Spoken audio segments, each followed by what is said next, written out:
Cerita singkat pertemuan yang salah, tapi hati yang tepat.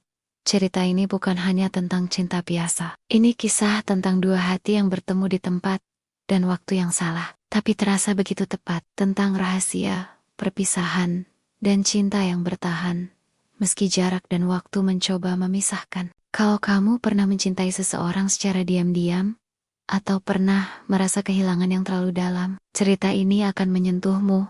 Ini kisah mereka. Bab 1. Pertemuan yang salah. Tapi hati yang tepat di taman sekolah yang sepi.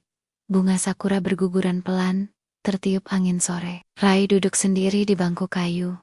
Matanya tenggelam dalam halaman buku yang dibacanya. Dalam hati, ia berbisik, tenang, damai, dan tidak ada yang mengganggu. Tiba-tiba, bayangan seseorang menutupi cahaya matahari yang menyinari bukunya. Seorang gadis berdiri di depannya. Wajahnya setengah tertunduk. Dengan suara pelan, gadis itu berkata, "Maaf, bisa bantuin angkatin ini ke ruang seni nggak?" Rai menatapnya. Terdiam. Suara itu, rasanya seperti menyentuh dadanya langsung. Gadis itu tersenyum malu. Rai menelan ludah. "Iya, bisa." "Bisa," jawabnya tergagap. Mereka berjalan berdampingan di lorong sekolah. Langkah mereka pelan, jaraknya tipis, tidak bersentuhan, tapi cukup dekat untuk saling merasakan kehadiran. Siapa dia? Dan kenapa aku berharap hari ini nggak selesai? Asterisk. Baton Rai. Di ruang seni. Sinar matahari menembus jendela, menciptakan kilau hangat di antara lukisan dan cat air. Mereka menata barang bersama. Gadis itu tersenyum sambil berkata, "Terima kasih ya." Rai kan namanya. Rai terpaku. Dalam hatinya bergema, "Jantungku. Kamu dengar nggak? Deg-deganku." Meika pergi, melangkah menjauh. Rai tetap berdiri di tempat. Matanya kosong, tapi bibirnya tersenyum. Aku nggak tahu kalau hari itu jadi awal dari luka yang panjang. Bab 2. Cinta rahasia di sekolah yang salah. Di perpustakaan yang sunyi, Meika dan Rai duduk berdampingan. Buku terbuka di meja, tapi perhatian mereka bukan pada halaman. Di bawah Maya, Jemari, mereka saling bersentuhan diam-diam. Kami tidak pernah menyebut kata pacaran, tapi kami tahu. Ini bukan sekadar teman. Malam hari, layar ponsel menyala. Meika tertawa melalui video call. Rai tersipu melihatnya. "Kalau kita nikah nanti, kamu masih suka kopi pahit?" tanya Meika.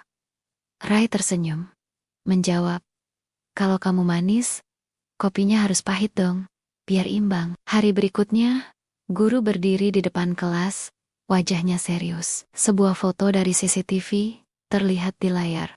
Asterisk. "Di sekolah ini, kalian berdua ke ruang BK sekarang," bentaknya. Di ruang guru, orang tua Meika berdiri marah.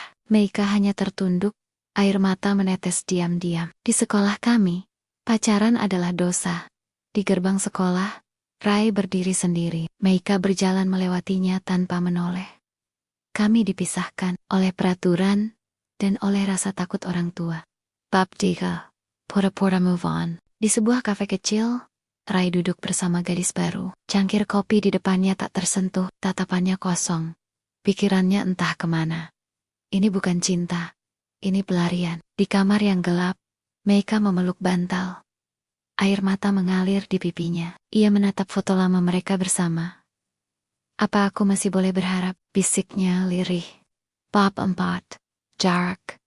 Waktu dan chat kosong. Rai duduk di kosan kuliah, membuka laptop. Notifikasi masuk. Chat dari Meika. "Kamu sehat?"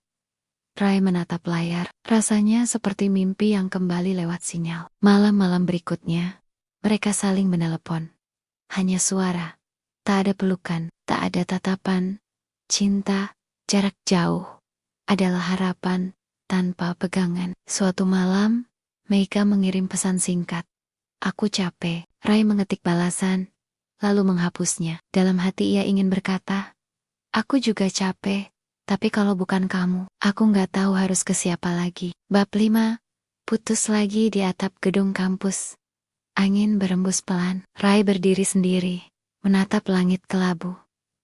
"Aku nggak kenal kamu lagi," katanya pelan. Di kamarnya, Ia menulis pesan panjang, tangannya gemetar. Setelah membaca ulang, ia menekan tombol kirim.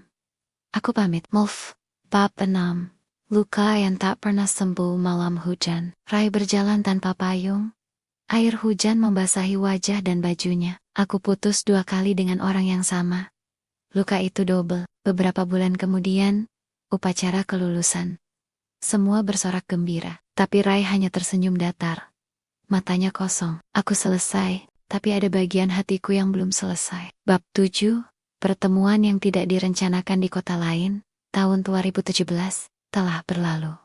Rai berjalan menuju halte bus. Di sana, berdiri Meika, sendirian.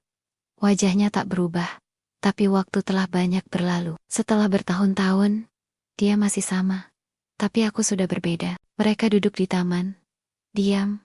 Hanya suara angin yang terdengar. Meika menunduk, lalu mulai menangis. Nggak pernah benar-benar bisa lupain kamu, katanya pelan. Bab 8. Janji tanpa akhir. Setelah pertemuan itu, mereka kembali saling kirim pesan. Tapi setiap ajakan bertemu, selalu ditunda oleh Rai. Kapan kita bisa ketemu lagi? Tanya Meika.